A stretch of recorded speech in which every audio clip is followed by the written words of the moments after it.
Hello, and thank you for joining me today. This is a very interesting video on Franz Liszt's easiest piece for piano. But before I go over that, I just want to mention that it is December 17th as I make this video, and so Bach Scholar is still having its holiday sale, 20% off all sheet music and books, and including well-rounded pianist memberships, yearly and lifetime memberships, 20% off. It's a great deal. The lifetime membership is an excellent deal. It's very worth it. So you simply pay one fee, one price, and you get unlimited videos of mine. And as I speak, there are over 2,700 tutorials of all types on the well-rounded pianist, just for very important members.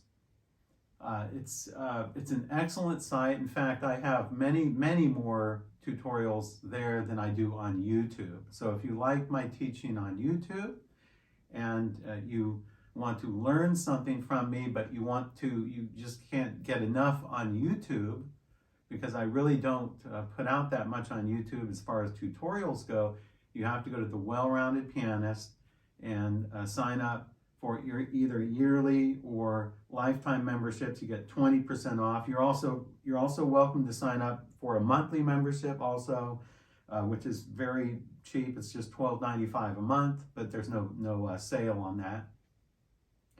So anyway, go over there to the Well-Rounded Pianist. I want to be your personal professor, and it's an absolute phenomenal site.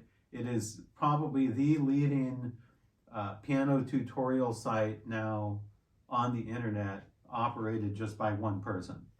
So I'm really happy about that. Now let's go to the topic at hand here. Franz Liszt's easiest piece. Now before I made this video, I've made several sort of ranking videos. I ranked ragtime pieces. I gave, like my top 10 or top 3 Joplin pieces. I've given you what I believe to be the greatest piano piece ever written, which is Clair de Lune. For various reasons, I chose that. So this particular video is a ranking kind of video, but it's not Liszt's most difficult work. You would think, when you think Franz Liszt, you think, oh my gosh, everything is so difficult. Well, yeah, I mean, most of his music is pretty difficult, but you can find some easy music. And this piece that I'm going to introduce to you today, that I think is his easiest piece, I didn't even know about it until like yesterday, or even just earlier today. I happen to have this book here, and I would highly recommend getting this book if you want to play some Christmas music. It's Christmas season now.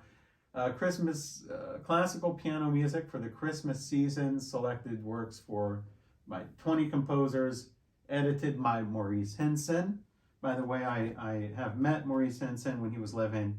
Very nice man, and good editor too. This is a really nice edition here, published by Alfred. So I normally am not a huge fan of Alfred books. I'm just telling you that. But this one is good. So I would highly recommend this book by Alfred. And as I was looking through some Christmas pieces in here, I stumbled across, there are some Liszt pieces in here, and they're not very difficult. And there's one in here that it's absolutely just a beautiful little piece. It's just a gorgeous little piece. It's basically I would say grade 3.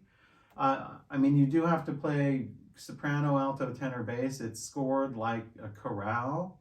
It's scored like a hymn or a chorale in 4-part notation mostly. There are some 5-note chords in here too, but mostly it's chordal style in hymn style.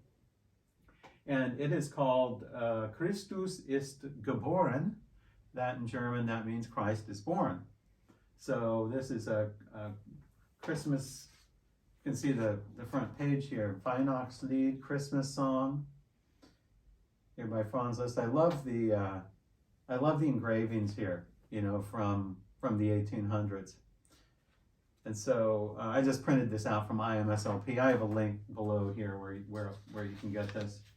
And you know, I thought, wow, this is just so cool. I mean, how often do you hear something just as simple and as beautiful as this by a composer that most of his works are just totally off limits for most piano students. So I'm going to play this for you. I'm going to have a little commentary on it. I just discovered this piece yesterday or something like that. I'm actually ashamed that I didn't know it already. It's not that obscure, but I didn't really know about this piece. But I'm glad that I discovered it. It's a nice little Christmas piece that you can play, and you don't have to be very advanced at all. I would say if you're at about a grade 3 or so, you can definitely handle this. So I'm going to play it. It does require some pedal. So artistically speaking, it is a great piece to learn. Great piece for everyone to learn, especially if you're learning how to use pedal. Definitely, this would be a great piece to use for that. Okay, so.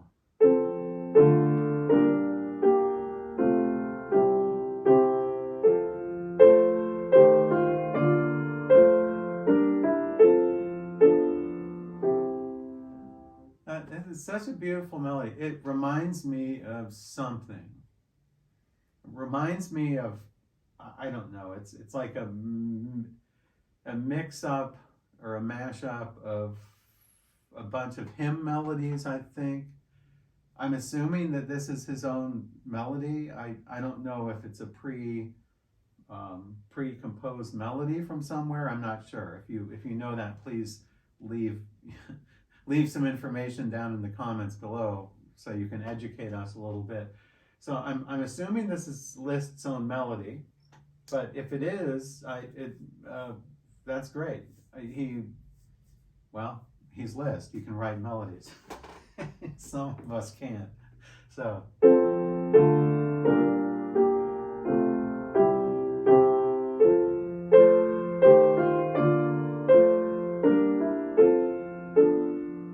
There's the first phrase. Now I'll go on.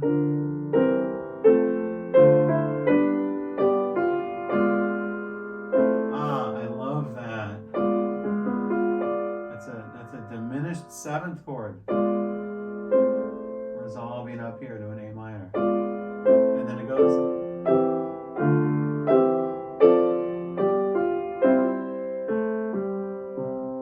Now that's a little different right there. He adds this little bass motif down here.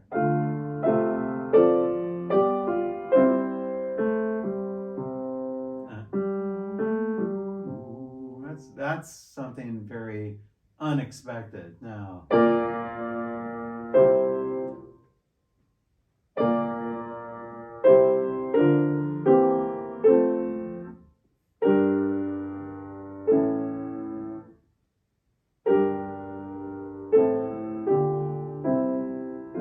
That's really beautiful. I love that. Also, if you're playing it at this speed, this is a little slower than most people play it. I listened to a few recordings and people tend to play it faster.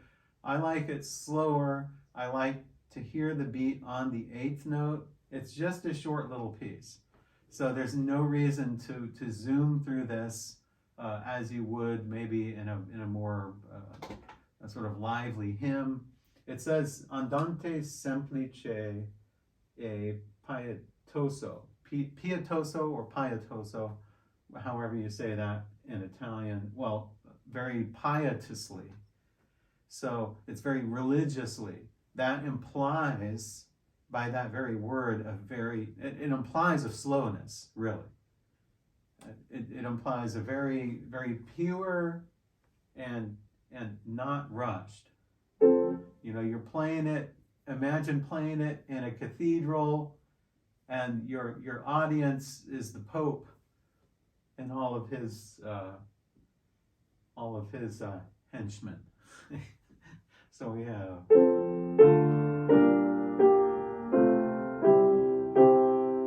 Now it's notated in 2/4, so it's 1 and 2 and 1 and 2 and 1. Now a lot of people will play it. They'll play it like that. I think that's too fast. I like the slower speed here. Now I love this ending because this ending here.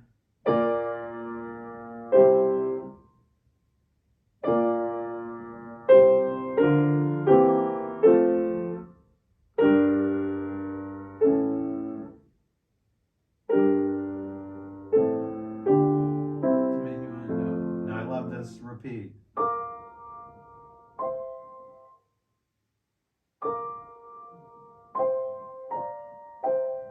Basically the same thing, it's just an octave higher, but making it softer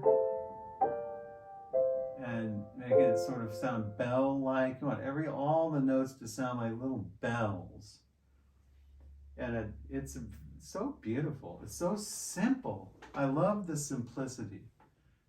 The simplicity is often overlooked, and with composers, and also with listeners and with pianists as well.